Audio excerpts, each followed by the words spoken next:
오늘도 복된 주일 예배자로 부름받은 여러분의 신앙 속에 하나님의 약속된 은혜가 차고 넘치기를 축복합니다. 우리 옆에 계신 분 축복의 인사를 나눕니다. 주님의 은혜로 크게 잘 되실 겁니다. 크게 잘 되실 것입니다. 아멘. 힘들게 왜 산을 올라가세요? 그러지 말고 그곳에 올라갔을 때 주시는 그 감동과 감격으로 우리를 통하여 일하시는 주님을 느낄 수 있는 그 삶이 있다면 얼마나 귀할까요? 오늘 이 시간 여러분의 예배가 평생에 다시 돌아올 수 없는 소중한 기회와 축복의 전환점이 되시길 바랍니다. 오늘 말씀의 제목 같이 나눕니다. 부름의 상을 위하여. 부름의 상을 위하여. 아멘. 아멘. 한 해가 또 시작됐는데 벌써 연말이라는 말이 자꾸 우리 입술에 회자가 되고 있습니다. 유종의 미를 거두자라는 말도 우리가 자주 하는데요. 시작된 목표가 선명하였을 때 그 끝이 아름답다는 것을 우린 기억합니다.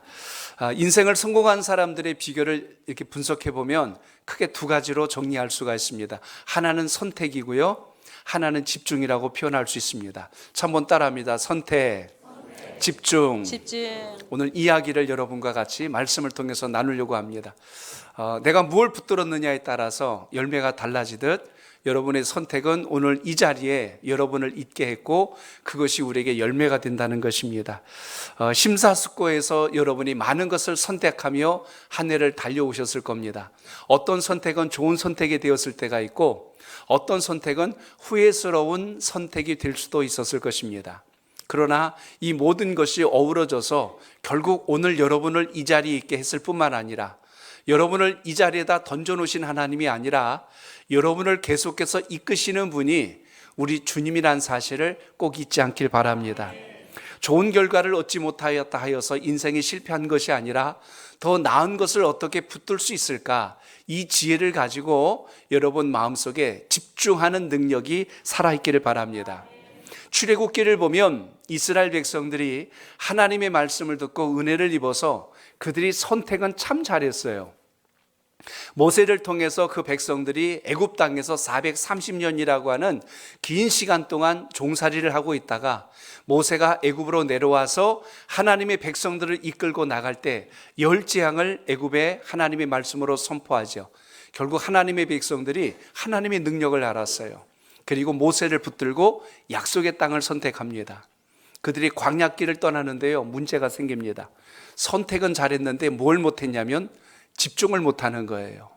그들이 광야를 지나면서 여전히 하나님을 원망했고 모세를 원망했고 애굽을 그리워하다가 결국은 출애굽 1세대들이 약속의 땅에 들어가지 못하고 모두 광야에서 생을 마감합니다.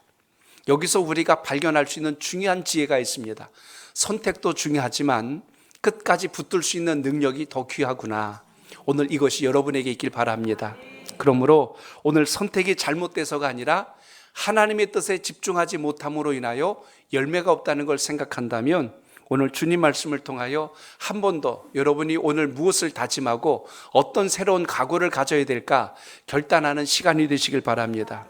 애굽을 떠났으면 하나님이 가라 하신 곳으로 가야 합니다. 하나님께서 바라보라고 하신 것 바라봐야 하는 거예요. 항상 두 가지를 가슴에 품고 있기 때문에 어려움이 옵니다. 갈등이 생기고 후회스러움이 다가올 때가 많다는 것입니다. 그렇기 때문에 이스라엘 백성들이 하나님을 끝까지 붙들지 못하니까 그들은 광야를 지나가다 불평하지요, 원망하지요. 나중에는 모세를 대적하고 애굽으로 돌아가려고 하는 생각까지 옵니다. 거기를 그리워하는 거예요. 결국 이스라엘 백성들 보니까 불순종이요, 원망이요, 그 다음에 또 불평이 결국 그들의 열매가 되어버리는 이런 상황을 우리가 보았다는 것입니다. 우리가 예수 그리스도를 믿는다면 마지막 우리에게 영광의 면류관을 예비하시고 우리에게 썩지 않을 가장 귀한 하늘의 상급을 예비하셨다는 걸 기억하셔서 그 은혜가 여러분 속에 살아있기를 바랍니다.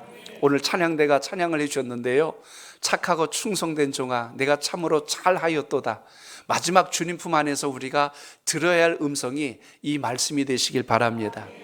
제가 초등학교 3학년, 그때 이제 우리 국민학교라고 했는데요, 제일 신기했던 것 중에 하나가 이 자연 시간에 돋보기를 가지고 실험한 거였어요. 저는 그때 돋보기란 걸 처음 이제 사용을 해봤습니다. 문방구에서 학습 선물로 준비를 해갖고 오라고 그래서 그걸 샀는데, 그때 기억으로는 아마 이만했던 것 같습니다. 큰 돋보기를 사가지고 갔는데 이제 수업 시간에 선생님이 그걸 보여주는 거예요. 먹지에다가 빗으로 이렇게 비쳤는데 먹지에서 연기가 나더니 막 불이 붙는 걸 보여주신 거예요. 전 그때 정말 신기했어요. 야, 세상에 성냥이 아니라 불이 붙는 도구가 있구나 하는 걸 두 눈에서 보니까 너무 신기한 거예요. 또 한 가지 재밌는 거는, 이 돋보기는 물체에다 갖다 대면 굉장히 크게 보이잖아요. 그러니까 그게 얼마나 재밌는지 몰라요. 막 크게 보이고 애들끼리 막 장난을 하죠. 입에다 갖다 댔다 늘었다 뺐다 막 하고, 막 눈에다 갖다 하면 막 눈이 이만해지고 막 하니까 장난감이었어요. 그게 너무 재밌는 거예요. 크게도 볼 수 있죠. 막 갖다 대니까 막 불이 나죠. 그걸 가지고 며칠을 놀았던 것 같아요. 햇볕 있는 데 가서 종에다 대고 나무에다 대고 막 이렇게 빛이 모아지는 걸 보면서 했던 그 기억이 납니다. 저는 그때 그것이 단순한 재미있는 자연적 어떤 과학적 현상이었지만, 그것이 인생을 살고 보니까 두 가지를 깨달았어요. 하나는 집중할 때 오는 두 가지 특징이 있구나. 하나는 크게 볼 수 있구나, 잘 볼 수 있구나라는 것이고, 또 하나는 열을 낸다는 거예요. 열정이라는 겁니다. 우리가 뭔가에 집중하면 그것에 대한 정확한 것을 볼 수 있는 시야가 열릴 뿐만 아니라 우리 마음속에 뜨거운 열정이 일어난다는 것. 오늘 이 시간 예배를 통해서 이거 한 가지만 기억하셔도 여러분 삶 속에 엄청난 변화의 열쇠가 된다는 것을 기억하시길 바랍니다. 나는 올 한 해 얼마나 주님께서 보라 하신 것을 집중하며 보고 왔을까? 나는 올 한 해 주님께서 붙들라고 한 것을 얼마나 잘 붙들고 왔는가? 그게 오늘 여러분의 모습이에요. 오늘 그렇다면 우리의 삶 속에 이 선택이란 게 왜 중요할까? 사실 우리는 이 선택 결핍 증후군 같은 걸 앓고 있어요. 중국집에 가서 짜장면을 시키면요, 꼭 짬뽕이 먹고 싶을 때가 있잖아요. 저것도 먹고 싶은데 라는 생각이 옵니다. 또 어느 날 얼큰한 게 먹고 싶어서 짬뽕을 먹으면요, 좀 달짝지근한 짜장면 먹을 걸 그랬나? 라는 마음이 막 들어올 때가 있어요. 냉면집에 가가지고요, 물냉면 시키면 꼭 비빔냉면이 먹고 싶어. 막 이런 어떤 두 가지 마음이 우리 마음속에서 막 교차될 때가 있다는 것입니다. 내게 주어진 상황에 집중하지 못하면 우리는 항상 부러워하거나 후회하는 일들이 많다는 이야기예요. 인생을 살아올 때는 안 그럴까요? 여러분이 뭔가를 선택했는데 자꾸 우리가 곁눈질하고 비교하기 시작하면 우리 마음속에 두 가지가 옵니다. 열등감, 또 하나는 좌절감이란 게 밀려옵니다. 그래서 그게 들어오는 순간 우리 마음속에 낙심이 오거나 다른 사람보다 조금 더 가졌다는 생각이 들면 우월감에 빠지죠. 그래서 교만하거나 절망에 빠지거나 이런 현상들이 온다는 것입니다. 오늘 빌립보서를 통해서, 빌립보서는 사도 바울이 옥중에서 쓴 옥중서신입니다. 감옥에서 쓴 편지인데도 불구하고 기쁨에 대해서 강조하면서 오늘 특히 3장에서는 우리가 어떤 상황 속에서도 환경에 지배당하지 말고 초지일관, 오직 하나님께서 주신 십자가의 능력으로 살아내는 것이 승리하는 삶이다, 이걸 강조해주고 있다는 것입니다. 오늘 예배를 통해서 여러분 삶 속의 기준점을 주님께 두시길 바랍니다. 학교에서 체육 시간에 기준, 그러고선 기준 하면은 양팔 벌려 좌우로 나란히 해가지고 이렇게 줄을 맞춥니다. 근데요, 이 기준 했는데 기준이 같이 막 뛰어다니면요, 이거 완전히 엉망돼 버립니다. 기준은 흔들리면 안 됩니다. 늘 그 자리에 있어야 됩니다. 길을 잃을 때 하늘의 북극성을 보라고 하죠. 다른 별들은요, 다 움직입니다. 근데 유일하게 북극성은요, 1년 12달 그 자리에 있어요. 그게 기준입니다. 흔들리지 않는 그 중심이 있다는 게 그래서 중요하다는 이야기죠. 오늘 사도 바울을 봅니다. 그는 율법주의자입니다. 누구보다도 하나님 말씀을 사랑했던 사람이에요. 그러다 보니까 말씀 위에 다른 것을 믿고 따르는 자들을 용납할 수가 없는 겁니다. 그런데 난데없이 예수님을 구세주라고 믿는 사람들이 생겨난 거예요. 그때까지 바울은 율법주의자였기 때문에 예수 믿는 자들을 용납할 수가 없는 겁니다. 그래서 감히 하나님을 대적하고 인간을 갖다 숭배하려고 그래 하는 마음을 가지고 그들을 다 붙들거나 그들을 로마에다가 보내는 일에 앞장선 사람이 되었죠. 그게 하나님을 뜻을 이루는 줄 알았어요. 근데 어느 날 다메섹으로 가던 길에 주님을 만납니다. 사울아, 사울아 하고 부르는데 누구십니까? 라고 물었더니 내가 핍박하는 예수니라. 그 한마디에 그 자리에서 꼬꾸라지죠. 내가 알고 있던 상식이, 내가 알고 있던 지식이 잘못됐단 말인가? 그렇게 하여서 그 자리에서 그가 비로소 예수님이 메시아요, 구세주요, 우리에게 생명주로 오신 하나님의 실체라는 사실을 알게 되고 바울이 자신의 신앙관을 완전히 바꾸죠. 그 다음부터 바울 서신에는 내가 십자가와 부활 외에는 전하지 않겠다, 이렇게 바울이 고백하는 장면을 주목하게 됩니다. 그리고 그가 고백하죠. 내가 이제 진짜 부활을 발견하였으니 내가 누리고 내가 가지고 있던 모든 스펙들은 이제는 배설물로 내가 여기겠다, 이렇게까지 한 사람이 바울입니다. 그렇기 때문에 오늘 우리가 신앙생활할 때, 오늘 본문에 보면 바울이 달려가노라 라는 표현을 씁니다. 경주하는 자의 표현을 쓰고 있어요. 운동선수가 뛰면은요, 목표 지점을 바라봐야지 엉뚱한 거 바라보면요 좋은 결과를 얻을 수가 없듯이 우리 신앙이 그렇다는 겁니다.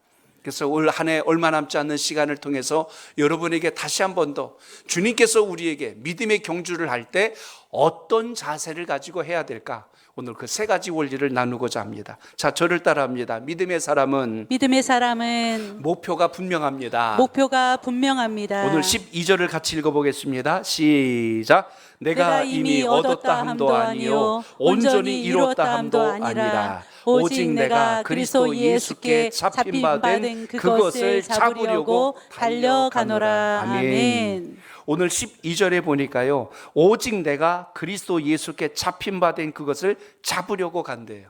그러니까 바울은 목표가 분명했어요. 예수 그리스도를 인생의 목적, 인생의 목표로 삼아서 그 주님께 집중했다는 것을 오늘 본문에서 주목하게 됩니다.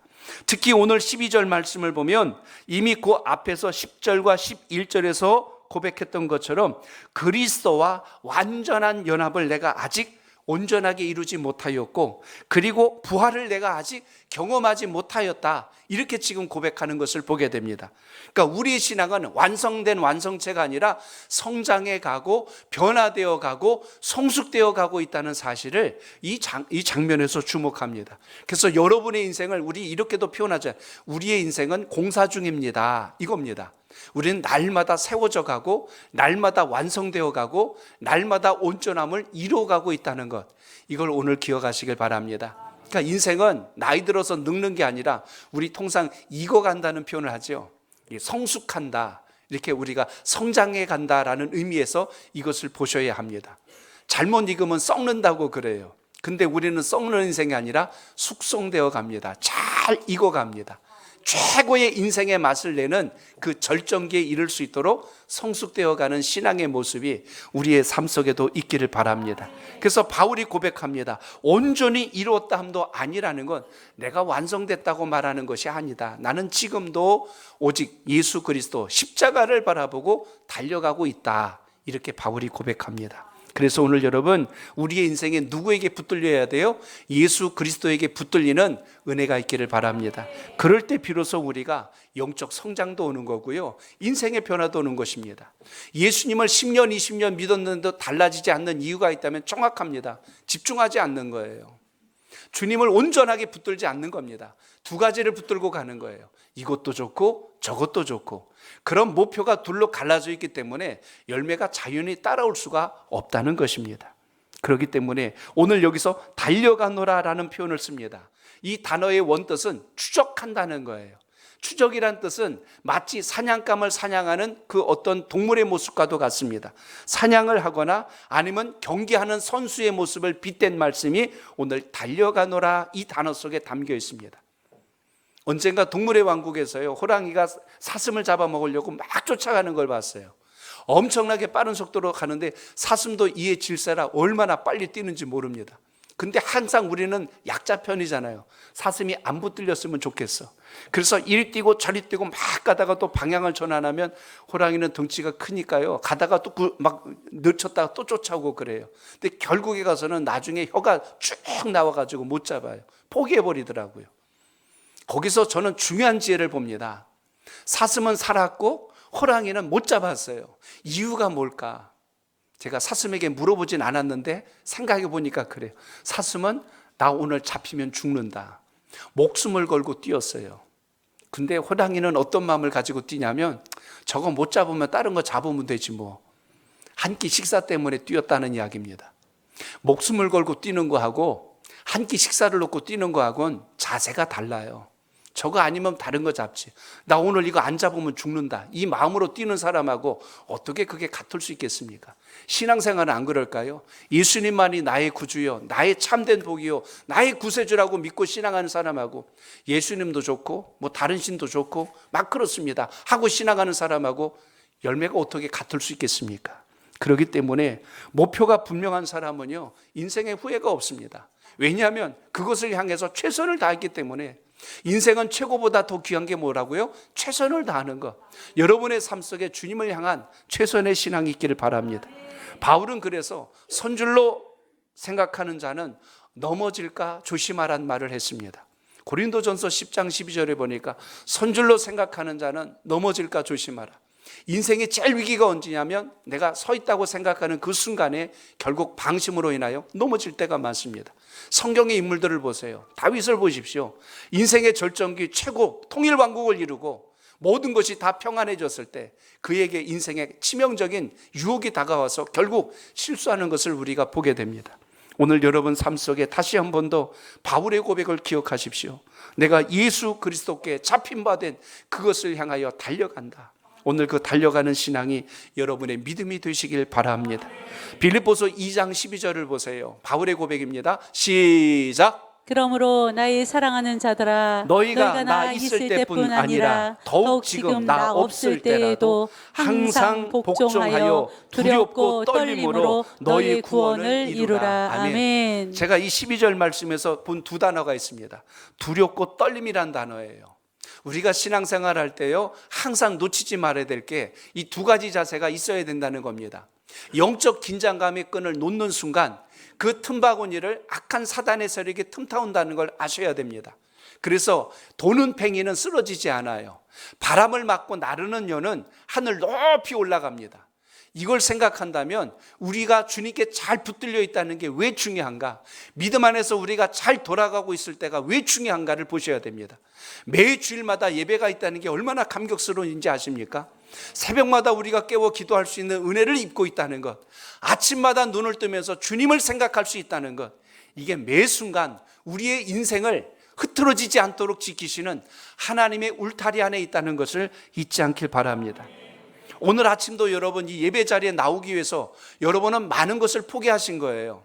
선택이란 말을 뒤집어 놓고 보면 포기한 게 있기 때문에 선택하신 겁니다. 그래서 예배를 위해서 여러분은 여러분이 누리고 싶은 것들을 많이 끊어내셨을 거예요. 모처럼 주인이니까 늦잠도 자고 싶을 겁니다. 근데 늦잠을 끊어내고 포기하고 주님 앞에 나오신 거예요. 또 오늘 여러분 놀러 가고 싶은 거 있을 겁니다. 하고 싶은 일 왜 없겠어요? 근데 그거 다 끊어내고 주님 앞에 오신 겁니다. 엄청난 선택과 결단을 가지고 오신 거예요. 그럼 이제 뭐가 중요할까요? 집중하는 능력. 하나님 앞에 나왔는데요, 예배 졸며드리고 자며드리고 막 망상하고 상상하고 잡념 있다가 가면요, 그렇게 그 시간이 억울할 수가 없을 겁니다. 차라리 그냥 영종도나 그냥 바람 쐬고 오는 건데 오늘 그냥 늘어지게 잠이나 잘걸 많이 가면서 후회하는 거예요. 집중하지 못하니까. 괜히 오늘 헌금 많이 했네. 정신 바짝 차릴걸. 그냥 유황 먹인 돼지고기나 먹을걸. 막 이런 생각들이 막 밀려오면요, 하루가 엉망이 돼버려요. 그러니까 예배를 드린다는 건 여러분 선택도 중요하지만 집중하셔야 됩니다. 오늘 여기 보시면 여러분 저 일산에서 오신 우리 저기 이권사님 가정도 있어요. 또 저 영종도에서도 오시잖아요. 또 더 먼 데 오신 분 계세요? 혹시 제주도 LA에서 오신 분 계세요? 거리가 멀어도 하나님께 뜻을 정한 사람들은 집중해서 와가지고 내가 정말 이 귀한 시간 구별하여 왔는데 하나님께 영광 예배를 드려야지 하는 이 마음이 여러분 속에 있기를 바랍니다. 오늘 바울이 그 인생을 살았다는 이야기예요. 두렵고 떨림으로 주님 앞에 내가 혹시라도 내 인생을 잘못 살거나 흐트러져서 하나님의 은혜와 복을 입지 못하고 이 착하고 충성된 종이 아니라 악하고 게으른 종이라고 꾸중을 듣고 책망을 받으면 어찌할까? 그 떨리는 마음을 가지고 구원을 이룬다고 고백합니다. 오늘 예배 속에 주님의 은혜가 살아있길 바랍니다. 후회하고 원망하고 낙심하면서 어떻게 하나님의 말씀대로 살아갈 수 있겠어요? 매 순간마다 주님 감사합니다. 주님의 은혜였습니다. 그래서 주님께서 가르쳐 주신 게 뭡니까? 제가 늘 기도할 때, 예물 기도를 할 때 여러분에게 말씀하잖아요. 심은 대로 거두게 하옵소서, 뿌린 대로 열매 맺게 하옵소서, 행한 대로 갚아주옵소서. 오늘 이렇게 역사하시는 주님의 은혜가 여러분 삶 속에 있길 바랍니다. 인생을 살 때 제일 중요한 순간이 언제라고요? 지금 이 순간입니다. 이 순간에 집중하는 능력이 여러분의 과거를 만들어요. 가끔 어느 분들 이야기할 때 그럽니다. 이래봬도 내가 왕년에 이렇게 얘기해요. 그 말의 의미는 그때는 그랬는데 지금은 아니라는 거예요. 이래봬도 내가 왕년에. 과거가 화려할수록 과거에 묻혀 삽니다. 옛날을 그리워하며 살아요. 그때는 좋았는데 지금은 아니라는 거예요. 지금이 행복하지 않다는 이야기예요. 또 한 사람의 부류가 있는데요, 미래를 이야기합니다. 내가 이번에 한 건만 하면 얼마나 잘 되는지 알아? 하고 항상 미래를 이야기합니다. 잘 될 걸 이야기해요. 소망을 갖는다는 건 중요합니다. 그런데 꿈만 꾸고 앉아있으면 우리의 인생이 달라질까요? 아니라는 겁니다. 오늘 여러분이 선택하고 집중한 것에 최선을 다하면 여러분의 과거가 아름답고 화려하게 된다는 걸 잊지 않길 바랍니다. 오늘 여러분이 선택한 것에 집중하면 여러분의 미래가 아름답게 펼쳐진다는 걸 잊지 않길 바랍니다. 그러므로 과거와 현재와 미래는 분리될 수가 없는 거예요. 같이 갑니다. 그것을 완성하는 순간이 언제라고요? 오늘 이 순간이 여러분의 삶 속에 그 역사가 되시길 바랍니다. 그래서 베드로 사도도 베드로후서 1장 10절로 11절에서 바울과 똑같은 이야기를 합니다. 우리 같이 읽어볼까요? 시작. 그러므로 형제들아 더욱 힘써 너희 부르심과 택하심을 굳게 하라. 너희가 이것을 행한즉 언제든지 실족하지 아니하리라. 이같이 하면 우리 주 곧 구주 예수 그리스도의 영원한 나라에 들어감을 넉넉히 너희에게 주시리라. 아멘. 조급하게 인색하게 주시는 게 아니라 넉넉하게 그 주님의 터에 들어가는 것이 우리에게 기쁨이 되고 소망이 된다는 것입니다. 간신히 턱걸이하면서 천국 가는 신앙이 아니라 주님 앞에 기쁨과 감사로 넉넉함을 가지고 은혜로 갈 수 있다면 얼마나 귀하겠어요. 여러분의 신앙관과 인생관이 이와 같기를 축복합니다. 좁은 길을 갈 때면요, 사람들의 마음이 굉장히 예민하고 날카로워요. 운전을 하신 분들은 아실 겁니다. 길을 가다가 어느 길로 빠져야 될 길에 있으면 거기 줄이 막 서 있어요. 그럼 자기도 가고 싶은데 너무 길이 기니까 막 앞으로 가서 끼어들려고 막 그러지 않습니까? 그러면 양보해 주면 얼마나 좋아요. 더 안 해줘요. 막 길을 쓰고 앞으로 막 밀어붙여 갖고 끼지도 못하게. 그리고 막 창문 내리고 욕하고 빵빵거리고 막 그러잖아요. 얼마나 그거 참 민망하지 않습니까? 근데 넓은 길, 4차선 길, 8차선 길 가보세요. 누가 껴들면 가라고 냅두잖아요. 사람들의 마음에 여유가 생기면 누가 내 인생에 개입해도 그게 크게 개의치 않습니다. 근데 내 인생이 좁으면 누가 내 근처만 와도 막 예민해져요. 털끝이 쓰고 막 신경이 날카로워지고 작은 것 하나도 공격적으로 바뀌죠. 우리가 주님의 은혜가 우리 안에 풍성하지 못하면 우리가 세상을 너무 각박하게 살아갈 때가 많다는 이야기입니다. 그러므로 오늘 먼저 여러분 기억하십시오. 우리가 인생을 살아가며 가져야 될 신앙의 자세. 선택도 중요한데 집중이 중요하구나. 그러기 위해서는 목표가 분명해야 되겠구나. 여러분의 신앙에 은혜가 있길 바랍니다. 주님의 은혜와 섭리로 어쩌다가 예수를 믿었다 할지라도 그 어쩌다가 주님 안에서는 섭리인데요, 주님께서 여러분을 가장 귀한 길로 인도하시려고 붙드신 게 믿어지신다면 오늘 여러분 십자가가 여러분의 인생에 분명한 목표가 되시고 주님을 따라갈 수 있기를 바랍니다. 그래서 오늘 우리가 가져야 되는 신앙적 자세가 바로 그것이란 겁니다. 주님, 제 인생의 목표가 흔들리지 않게 하소서. 하나님께 정한 뜻이 변질되지 않게 하소서. 오늘 그 마음을 가지고 다짐할 수 있길 바랍니다. 또 하나는 중요한 게 있습니다. 저를 따라합니다. 과거의 집착을 버려야 합니다. 과거의 집착을 버려야 합니다. 13절을 읽어볼까요? 시작. 형제들아 나는 아직 내가 잡은 줄로 여기지 아니하고 오직 한 일, 즉 뒤에 있는 것을 잊어버리고. 아멘. 예, 거기까지 먼저 봤습니다. 오직 한 일, 즉 뒤에 있는 것은 잊어버리고, 그리고 어떻게 앞에 있는 것을 잡는다 그랬습니다. 경기하는 선수가요, 목표 지점을 바라보고 뛰어야지 자꾸 좌우를 끼웃거리고 뒤를 바라보면 안 된다는 이야기입니다. 여러분의 인생에 오직 보여야 할 것은 목표 지점이 되어야 된다는 사실을 오늘 말씀에서 기억하시길 바랍니다. 과거에 연연하지 말라는 거예요. 과거에 집착하지 말라는 것을 오늘 말씀에서 봅니다.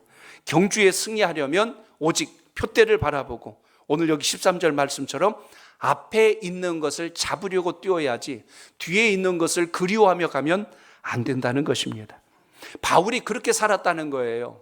바울이 자신의 과거에 사실 자랑할 것이 굉장히 많습니다. 오늘 본문 3장 5절에 보면 바울이 자기의 이력서를 이야기해요. 자기의 스펙을 자랑합니다. 나도 사실은 8일 만에 할례 받은 자다. 이게 무슨 뜻이냐면 난 정통 유대인의 혈통을 따라 난 자다. 그 이야기입니다. 또 한 가지, 나 이스라엘 족속이야. 나 피가 완전히 단일 민족이야. 나는 하나님의 택한 백성이야. 그거 이야기합니다. 세 번째, 나 베냐민 지파야. 이스라엘의 12지파 중에요 손꼽는 지파들이 있습니다. 유다 지파, 베냐민 지파. 베냐민 지파는 이스라엘 역대 왕 중에 처음 사울 왕이 났던 지파가 이 베냐민 지파입니다. 거기에 대한 자긍심이 엄청나요. 처음 왕이 일어났기 때문에. 그러니까 베냐민 지파라고 자랑합니다. 자기는 히브리인 중에 히브리인. 이 이스라엘 백성들 중에 가장 최고의 이스라엘 백성을 찾는다면 바로 그게 나다. 심지어 나는 그 중에 바리새인이다. 최고의 율법과 학문을 아는 자다. 당시 요즘으로 치면 최고 학교 나온 사람이에요. 가말리알에게 문법을 배우고 율법을 배웠다고 그러면 최고 학벌 나온 사람이에요. 바울이 이 정도로 자기를 자랑합니다. 거기 하나 더 할 수 있는 거, 나 로마의 시민권까지 가졌어. 우리 옛날 어렵게 살 때는 미국 영주권 시민권 얻으면 최고인 줄 알았죠. 당시에는요 로마 시민권 얻으면 이거 이상 가는 게 없었습니다. 나 이거 다 가진 사람이야. 근데 지금 바울이 이걸 이야기하는 이유는 이거 자랑하려고 한 게 아니에요. 나는 예수님을 만나고 이 모든 것을 배설물로 여겼다 그랬어요. 이 모든 걸 다 버렸대요. 이게 중요한 게 아니고 나에게 있어서는 십자가와 부활, 오직 예수 그리스도가 중요합니다. 뭐가 선명해졌어요? 목표가 선명해졌다는 겁니다. 다른 건 더 이상 자신의 자랑이 될 수가 없다는 것입니다. 오늘 말씀을 통해서 우리가 자꾸만 과거에 연연하는 집착하는 삶에서 버려지는 은혜가 있길 바랍니다. 자꾸 미련을 갖게 되면 내 목표가 잘 안 보여요. 방향이 안 보인다는 이야기입니다. 조금 부끄러운 이야기 같지만 저하고 제 집사람은요 성격적으로 너무 달라요. 엄청나게 다릅니다. 그 중에 대표적인 게 뭐냐면 저는 물건을 잘 못 버려요. 제 집사람은요 정리정돈을 너무 잘합니다. 워낙 깔끔하고 정리정돈이 잘 돼 있어요. 같이 산다는 게 은혜고 기적입니다. 저는 하다못해 신문 하나도 쉽게 잘 못 버려요. 반드시 봐야 버립니다. 가끔 제 서재 와보신 분들 아시겠지만 신문이 막 옛날 게 쌓여 있어요. 그럼 제 안에 되게 그걸 못마땅하게 해요. 제 책상도 이렇게 보면요 꼭 만물상 같아요. 다 올라와 있고 막 넓어져 있어요. 근데 완전히 뭐죠? 혼돈 속의 질서 같아요. 저는 그 속에서 질서를 찾는데 굉장히 그게 제 마음에 차질 않아서 어느 경계 수위가 넘어가면 어느 날 물건들이 사라져요. 다 막 이렇게 해가지고 정리정돈이 될 때가 있습니다. 가만히 제가 생각해 봤어요. 왜 나는 이렇게 잘 못 버릴까? 근데 이게 성장 과정에 문제가 있지 않았을까라는 생각을 불현듯 갖게 합니다. 미래에 대한 불안함. 난 앞으로 어떻게 살아야 되지? 나는 무엇을 위해서 살아야 되지라는 그런 불안한 심정이 뭐라도 좀 손에 들고 있어야 되지 않을까라는 생각이 좀 집착적으로 있지 않았을까라는 생각을 가질 때가 있습니다. 그러다 보니까 뭘 하나라도 내가 다 그것이 이해되고 해석되어야지 내 품을 떠나는 일이 생기지 그 전까지는 이게 잘 안 되는 거예요. 가끔 제 아내가 그래요. 이전 것은 지나갔으니 보라 새 것이 되었도다. 말씀도 있지 않냐고. 그럼 저는 그래요. 해 아래 새 것이 없나니. 늘 그게 그거 아니냐. 그리고 막 붙들려고 그러고요. 이런 마음으로 살고 싶은 마음이 있을 때가 많습니다. 그럼에도 저는 중요한 것을 기억합니다. 하나님께서 오늘 우리에게 주신 소망, 우리에게 주신 비전, 이것만큼은 절대로 빼앗기지 말고 주님을 향해서 집중하는 능력을 가지고 앞을 향하여 나가는 은혜가 여러분 삶 속에 있기를 바랍니다. 오늘 13절 뭘 이야기했다고요? 오직 한 일, 뒤에 있는 것은 잊어버리고 옛 것은 잊어버리고. 제 집사님 저를 자꾸 그러는 거예요. 아니 지난 뉴스가 무슨 중요하냐고. 그럼 저는 그래요. 내가 뉴스만 보는 게 아니라고. 수많은 사람들이 썼던 그 논설도 있고 칼럼도 있고 다양한 사람들의 글들이 있는데 그게 때로는 나에게 설교의 영적 감동을 주기 때문에 그게 버려지는 게 쉽지가 않아 하고 또 저는 또 제 입장에서 설명을 할 때가 있습니다. 근데 우리 삶 속에 주시는 하나님의 그 무궁무진한 많은 삶의 지혜들이 있거든요. 근데 오늘 성경 안에서 주시는 이 말씀의 지혜를 붙들 수 있는 능력, 사도 바울은 그 안에서 답을 찾으려고 그랬어요. 다른 곳에서 오는 것이 아니라 하나님께서 주신 것으로 붙들려고 하는 그 힘, 그래서 오늘 예배를 드리면서 올 한 해 혹시라도 여러분 마음속에 미운 감정, 원한, 상처 입은 것들이 여전히 여러분을 힘들게 하고 발목을 쥐고 있다면 오늘 바울의 고백처럼 모든 것을 주님 안에서 내려놓을 수 있는 그 은혜가 있길 바랍니다. 주님, 올 한 해 살다 보니까 대인관계에서 화가 난 적도 있고 가까운 친구들 간에 말다툼이 한 적도 있습니다. 부모와 자식 간에 원망 섞인 말이 오고 간 적도 있고요. 부부 간의 갈등으로 인하여서 심하게 싸운 적도 있습니다. 직장 상사에 대한 불만과 원한 때문에 미워하고 뒤에서 욕한 적도 있고요. 또 그게 씻겨지지 않아서 마음에 여전히 응어리가 남아 있습니다. 우리의 그 솔직한 마음을 주님께 다 고백하고 아뢰어서 이것이 청산될 수 있는, 주님께서 깨끗하게 치유하여 주실 수 있는 은혜가 오늘 여러분 속에 있길 바랍니다. 마음속에 그걸 계속 담고 있으면 상대방은 전혀 상관없어요. 여러분의 마음만 힘듭니다. 내 마음만 더 고통스러운 거예요.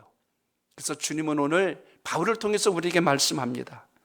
오직 한 일, 즉 뒤에 있는 것은 잊어버리고 오직 표대를 향하여, 앞을 향하여 달려간다고 한 것처럼 오늘 이 믿음의 회복을 주님께 구할 수 있길 바랍니다.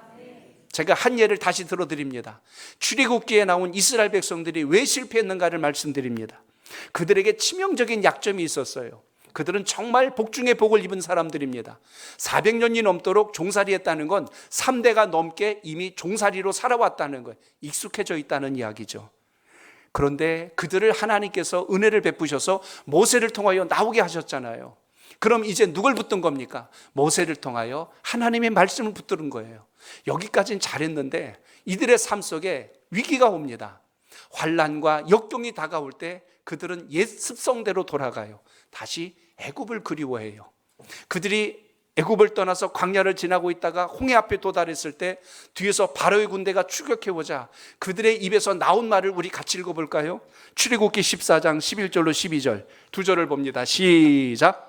그들이 또 모세에게 이르되 애굽에 매장지가 없어서 당신이 우리를 이끌어내어 이 광야에서 죽게 하느냐? 어찌하여 당신이 우리를 애굽에서 이끌어내어 우리에게 이같이 하느냐? 우리가 애굽에서 당신에게 이른 말이 이것이 아니냐? 이르기를 우리를 내버려 두라. 우리가 애굽 사람을 섬길 것이라 하지 아니하더냐? 애굽 사람을 섬기는 것이 광야에서 죽는 것보다 낫겠노라. 아멘. 이들이 지금 무슨 이야기하고 있는 겁니까? 바로의 군대가 추격해오자 차라리 애굽에서 죽을 데가 없다고 우리를 이 광야에서 죽게 하냐? 지금 모세를 원망하고 있는 거예요. 뒤집어 말하면 애굽을 지금 그리워하고 있는 겁니다. 그냥 거기 가만히 있을 걸, 괜히 기어 나와가지고 이게 지금 뭐냐고, 완전히 그냥 이 광야에서 죽게 생겼네 하고 지금 푸념하는 그들을 보게 됩니다. 그들이 하는 말이 뭐예요? 우리를 내버려 두라는 거예요. 좀 간섭하지 말아달라는 거예요. 그냥 거기 그냥 있게 두지 굳이 왜 우리를 끄집어내갖고 이 생고생을 시키고 여기서 죽게 하느냐고 이야기합니다. 이들이 뭘 알아요? 하나는 알고 하나는 몰라요. 여기까지 이끄신 분이 하나님이신데 하나님이 이들을 광야에다 버리시려고 데려왔을까요? 아니지 않습니까? 약속의 땅으로 가기 위해서 지금 이들을 훈련하고 이들을 단련하고 계신 거예요. 한마디로 말하면 이들의 마음속에 뼛속까지 새겨있는 노예 근성을 뽑아내시기 위한 하나님의 큰 그림이 있는데 그걸 모르는 거예요. 홍해가 있다는 건 물에 빠져 죽는다는 뜻이 아니라 하나님은 거기서도 길을 내시는 분이란 걸 보여주시려고 그들을 그 앞에까지 인도하신 겁니다. 결국 모세를 통하여 그들이 홍해를 건너가지요. 얼마나 놀랍고 경이로웠을까요? 그리고 추격해오던 바로의 군대들이 모두 그 홍해에 빠져서 모두 수장돼 버립니다. 이쯤 되면 할렐루야 하면서 주님 붙들고 가야 돼요. 근데 이들의 마음이 아직도 여전히 애굽을 그리워합니다. 미련이 남아있고 집착하는 거예요. 배가 고프니까 한다는 말이 뭔지 아십니까? 그때는 먹을 것도 많았는데 여러분 같이 보세요. 민수기 출애굽기 16장 3절 보세요. 16장 3절 시작. 이스라엘 자손이 그들에게 이르되 우리가 애굽 땅에서 고기 가마 곁에 앉아 있던 때와 떡을 배불리 먹던 때에 여호와의 손에 죽었더라면 좋았을 것을 너희가 이 광야로 우리를 인도해내어 이 온 회중이 줄여 죽게 하는도다. 아멘. 아멘. 거기 있을 때는 고기 국물이라도 먹었고 고기라도 씹었는데 여기서는 우리가 아무것도 얻을 수 없으니 이거 큰일 났다고 지금 또 원망하는 이야기입니다. 우리 여기서 완전히 굶어 죽게 생겼네, 그래요. 근데 하나님의 백성들이 굶어 죽었던가요? 하나님께서 뭘 주셨어요? 만나를 계속 주셨잖아요. 반석에서 물을 마시게 했고 더위와 추위를 피하게 해주셨는데도 불구하고 그들은 원망이 떠나지 않습니다. 심지어 이들의 원망에서 얼마나 큰 심각한 말이 나온지 아십니까? 민수기 21장 5절을 보세요. 이들의 언어 중에 정말 하나님을 진노하게 하시는 단어가 나옵니다. 같이 봅니다. 시작. 백성이 하나님과 모세를 향하여 원망하되 어찌하여 우리를 애굽에서 애굽에서 인도해내어 이 광야에서 죽게 하는가? 이곳에는 먹을 것도 없고 물도 없도다. 우리 마음이 이 하찮은 음식을 싫어하노라 하매. 아멘. 하찮은 음식이란 단어가 나와요. 그 하찮은 음식이 뭡니까?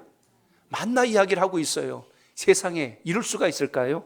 하나님께서 그들이 농사하지도 않고 수고하지도 않고 어디서 가져온 것도 아닌데 매일 아침마다 공급해 주신 그 만나를 가지고 이야기하기를 하찮은 음식이라고 표현합니다. 아무것도 먹을 것이 없을 때 그것이 왔을 때 그들은 처음에 얼마나 놀랐는지 몰라요. 하나님 감사합니다. 하나님 감사합니다. 그리고 어느 날부터 그게 당연한 게 됐어요. 그러더니 이제는 어떻게 됐어요? 하찮은 음식이 돼버렸어요. 질려버렸다는 이야기입니다. 여러분, 올 한 해 주님께서 여러분에게 베푸신 은혜가 얼마나 크고 많은데 처음에는 주님 감사합니다. 눈물 콧물 쏟아가면서 감격했던 신앙이 어느 날부터인가 당연해지기 시작하더니 이제는 그게 대수롭지 않은 은혜처럼 여기면서 우리의 마음속에 불평을 고백하고 있다면 이스라엘 백성들과 뭐가 다를까요? 똑같다는 이야기입니다. 주님께서 우리를 구원해 주신 그 은혜를 잊어버리면 우리 입술이 얼마나 원망과 불평으로 전락해 버릴 수 있는가를 보여준 것이 지금 이스라엘 백성들의 실체입니다. 그러므로 예수님께서도 누가복음 9장 62절에서 이렇게 말씀하셨어요. 예수께서 이르시되 손에 쟁기를 잡고 뒤를 돌아보는 자는 하나님 나라에 합당하지 아니하니라. 하나님 나라에 합당하지 않대요. 그래서 이렇게 불평하고 원망하던 만나를 먹고도 처음에는 감사했던 그들이 이런 하찮은 음식, 이런 보잘것없는 걸 가지고 우리 보고 먹으라고 그래, 이렇게 했던 그들의 말대로 그들을 모두 광야에서 죽게 하십니다. 약속의 땅에 대한 소식은 들었는데 못 들어가요. 천국이 뭐라는 것은 아는데 못 간다는 이야기입니다.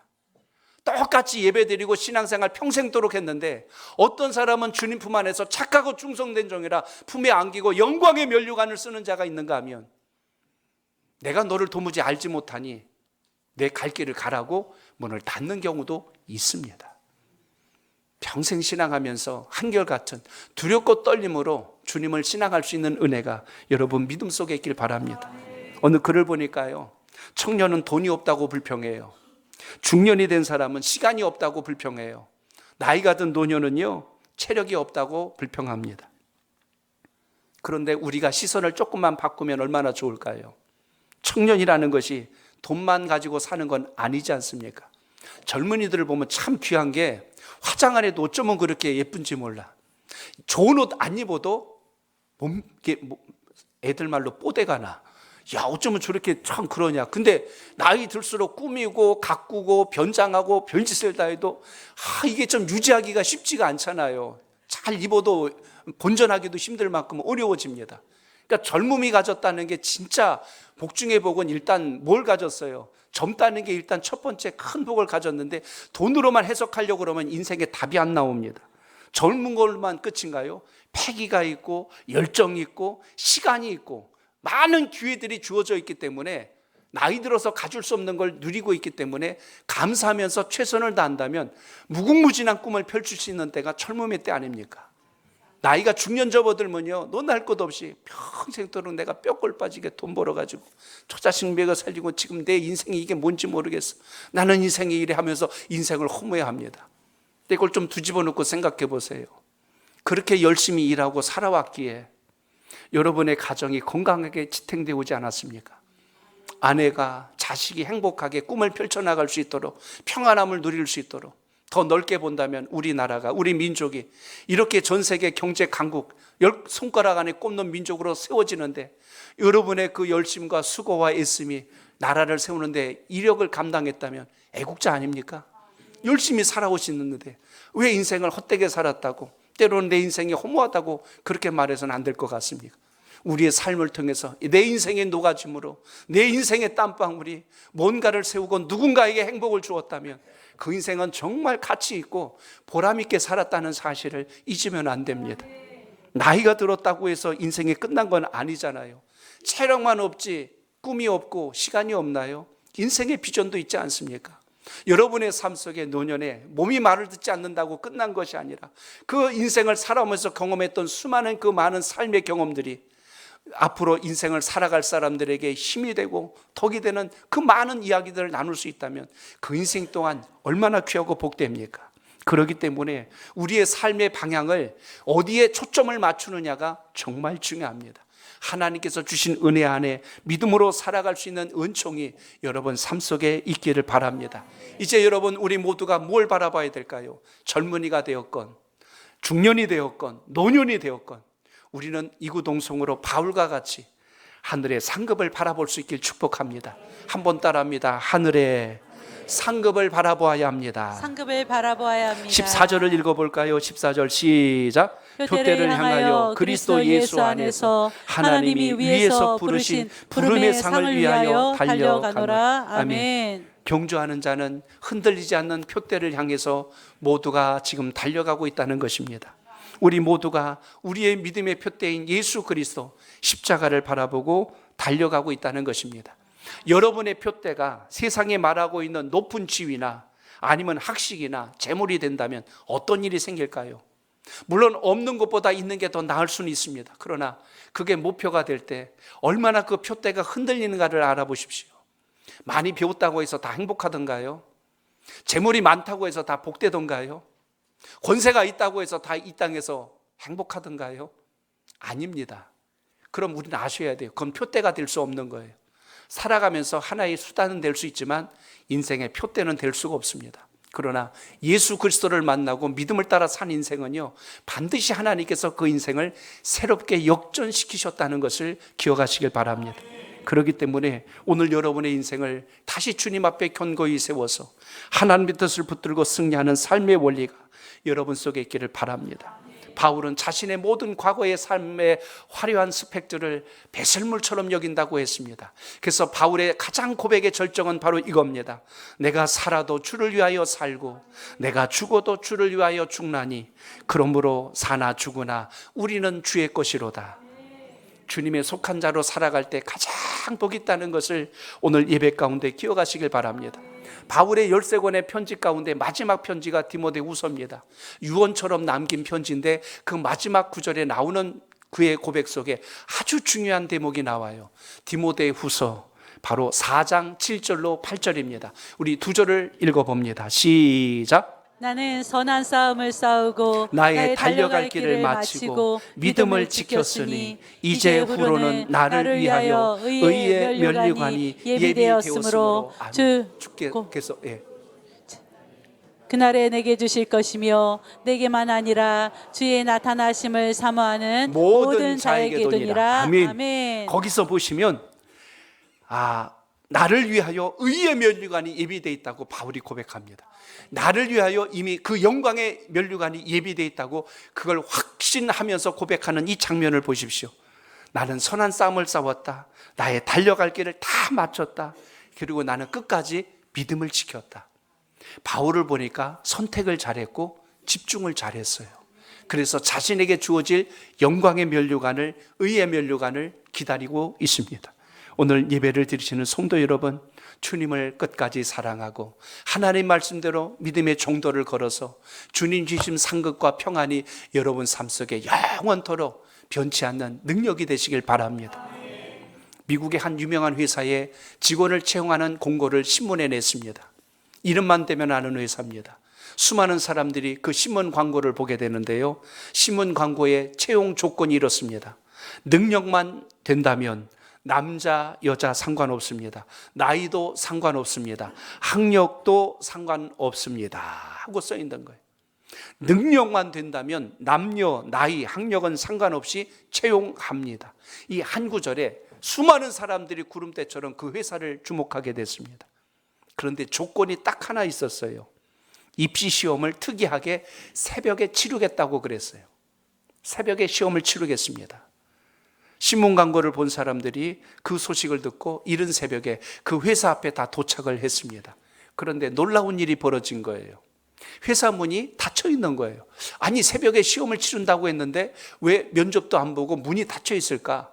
막 기다리다가 성격이 급한 사람은 도저히 못 기다리고 중간에 문 막 두드리다가 아침에 오라고 해서 일찍 왔는데 잠도 못 자고 왔는데 이게 뭐냐고 푸념을 하더니 돌아갑니다. 일부 사람들이 그 말에 동조하고 돌아가기 시작을 했어요. 그러기를 무려 정오 때까지 문이 안 열립니다. 그 앞에서 한 사람 두 사람씩 우리가 잘못 알고 광고가 잘못된 거 아닌가 생각을 하며 그 자리를 다 떠났습니다. 그런데 정오가 되었을 때 회사의 문이 열렸어요. 그리고 들어오라고 합니다. 그 사람들이 다 들어갔어요. 들어가고 나니까 이제 시험을 치르게 됐는데 그 시험지를 모두 받았습니다. 그 중에는 박사학위를 받은 사람, 유학을 갔다 온 사람, 많은 경력을 가진 무슨 전문 엔지니어도 있었고 훌륭한 어떤 스펙을 자랑하는 사람들이 다 모여 있었어요. 시험지를 받았습니다. 첫 번째 질문입니다. 촛불과 태양 중에 어느 것이 더 밝을까요? 기가 막히지. 이건 초등학교 유치원 문제도 아닌데 이런 문제가 나왔어요. 답을 썼어요. 당연히 태양이 밝죠 하고 썼어요. 두 번째 문제입니다. 바닷물의 맛이 짤까요? 달까요?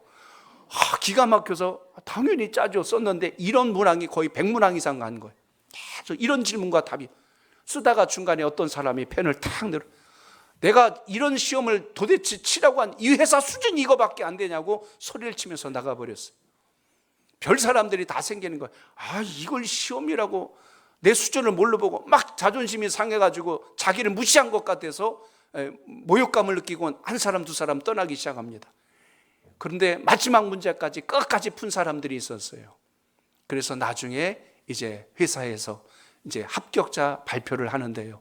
끝까지 시험을 다 치러낸 사람들을 모아서 여러분들은 우리 회사의 정식 직원으로 채용하겠습니다 라고 하면서 아주 중요한 이야기를 했어요. 도대체 이게 뭡니까? 새벽에 오라고 했는데 문을 안 열어주었고 정오에 문을 열어주었고 시험지를 받아봤는데 초등학생 수준의 문제를 냈어요. 회사에서 이번 시험에 이번에 채용할 회사 신입사원들의 조건이 있었습니다. 뭘 보려고 했냐면 인성이었습니다. 인성. 아무리 지식이 많고 스펙이 화려하고 많은 걸 가졌어도 인성이 안 된 사람은 우리 회사와 함께할 수 없다는 걸 알려준 것입니다. 그 면접관이 이야기합니다. 당신들은 이른 시간에 정확하게 나오는 성실함을 보여준 사람들입니다. 그래서 합격했습니다. 모든 시간을 침착하고 인내하며 기다릴 줄 아는 인내심 때문에 합격했습니다. 그리고 다소 황당한 쉬운 문제를 바라볼 때 끝까지 포기하지 않고 최선을 다하여 문제를 푼 여러분들을 보고 최종 합격을 결정한 것입니다. 뭐죠? 세 가지 봤다는 거예요. 시간을 잘 지키는 것. 두 번째, 인내심이 있는가. 세 번째, 원만한 성품을 가지고 있는가. 쉬운 일이나 어려운 일이나 상관하지 않고 최선을 다하는 자세가 있는가. 이 세 가지를 보았다는 이야기입니다. 잘 통과한 여러분들은 이제 우리 회사에서 일할 수 있는 충분한 자격이 있으니 우리 회사를 위해서 충성해 주십시오. 이렇게 그들을 합격시켰다고 합니다. 문득 그 생각이 듭니다. 주님께서 이 땅의 수많은 사람들 가운데 여러분을 하나님의 자녀로 부르셨습니다. 어떤 분은 신앙하다가 당장 복이 오지 않는다 하여서 신앙을 중간에 버리기도 하고, 어떤 사람은 장기 방학에 들어가기도 하고, 어떤 사람은 여전히 시험을 치른 중에 있기도 하고, 그런데 주님께서 끝까지 보는 사람이 있습니다. 주님께서 주시는 성실함으로, 주님께서 주시는 인내심으로, 주님께서 주시는 그 선한 열정을 가지고 충성을 다하는 것이며, 그래서 마지막 주님 품에 안길 때 착하고 충성된 종아, 너 정말 잘했다, 이렇게 인정받을 수 있는 그 한 사람이 있다면 여러분이 되시길 축복합니다. 이 순간도 주님은 우리의 삶을 지켜보시고 우리를 이끌어 가시는 분이라는 걸 잊지 않기를 바랍니다. 유대인의 제2의 경전이라고 하는 탈무드에 이런 글이 나옵니다. 인간이 숨길 수 없는 세 가지가 있습니다. 그 중에 하나는 가난이요, 두 번째는 사랑, 진심이요, 세 번째는 재채기, 이렇게 표현합니다. 이거는 숨길 수가 없대요. 근데 저는 여기다 한 가지를 더 붙이고 싶습니다. 성품입니다. 주님의 성품이 여러분 안에 있기를 축복합니다. 내가 가지고 있는 건 성질이고 주님이 주신 건 성품이에요. 주님의 성품이 우리 안에 들어오면 성질이 나가버려요. 성질이 고개를 못 듭니다. 우리 성질대로 살지 말고 성품 따라 사시길 바랍니다. 옆에 계신 분하고 인사합니다. 성질대로 살지 말고 성품 따라 삽시다. 시작. 성질대로 살지 말고 성품대로 삽시다. 오늘 주님께서 올해가 가기 전에 다시 한 번 더 이 주님의 성품을 담아서 한결같은 마음으로 목표를 분명하게 선정하시고 과거에 집착하지 마시고 하늘의 상급을 바라보면서 승리하는 신앙이 되시길 주의 이름으로 축복합니다.